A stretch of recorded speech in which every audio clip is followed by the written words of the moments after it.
माझे नाव नारायण चेतन कोटा. मी इयत्ता दुसरी गरुड वर्गात शिकत आहे.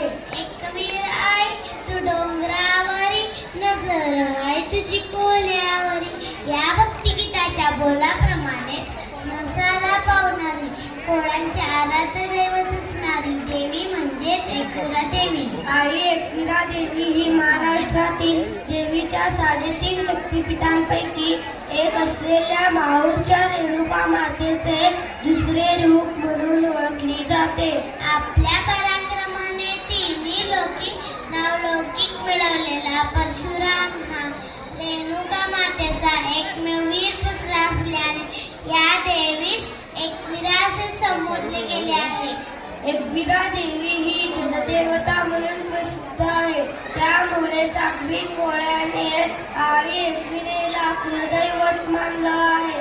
हा नागवा दर्यावर जाताना एकविरा आईला वंदन करूनच पुढे मार्गी लागतो. एवढेच नव्हे तर कोणत्याही मंगल प्रसंगी कोळी बांधव सर्वात आधी एकविरा देवीला आमंत्रण देतात. या एकविरा देवीचे मनापासून दर्शन घेतल्याने सर्व मनोकामना पूर्ण होतात, अशी देवीची कीर्ती आहे.